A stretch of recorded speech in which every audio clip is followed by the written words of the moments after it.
He was the favorite, the dreamer, the one who wore a coat of many colors.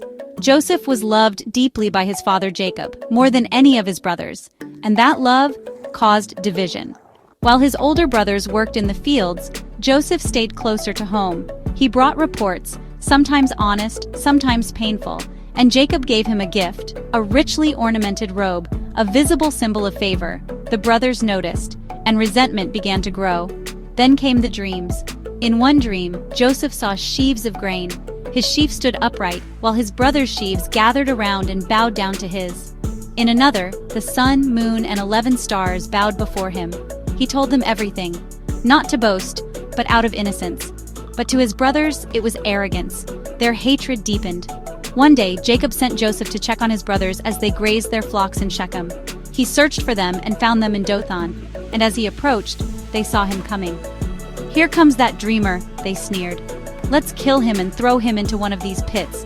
Say a wild animal devoured him, then we'll see what comes of his dreams." But Reuben, the eldest, stepped in. "Let's not kill him, just throw him into the pit here in the wilderness." He planned to rescue Joseph later. When Joseph reached them, they tore off his robe and threw him into a dry cistern. Then, as they sat down to eat, they saw a caravan approaching, Ishmaelite traders on their way to Egypt, and Judah had an idea. "What will we gain if we kill our brother and cover up his blood? Let's sell him to the Ishmaelites. After all, he is our brother." So they pulled Joseph out and sold him for 20 pieces of silver, their own flesh and blood. A brother became a slave. As the caravan disappeared into the distance, Reuben returned, only to find the pit empty. In anguish, he tore his clothes. To cover their guilt, the brothers took Joseph's robe, slaughtered a goat, and dipped the robe in its blood. They brought it to their father and said, "We found this. Examine it to see whether it is your son's robe."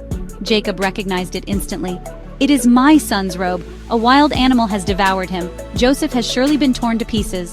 And Jacob mourned deeply. He refused to be comforted. Meanwhile, Joseph was taken to Egypt, sold to Potiphar, one of Pharaoh's officials. But the story wasn't over, because what man meant for evil, God would use for good. Joseph didn't deserve betrayal. He didn't earn slavery. But in the pit, on the road, in Egypt, God was still with him. And one day that dream, the one where his brothers bowed, would come true. Not in pride, but in providence. Because Joseph would rise, from slave to ruler. But today, he's just a boy, weeping in chains, carried far from home.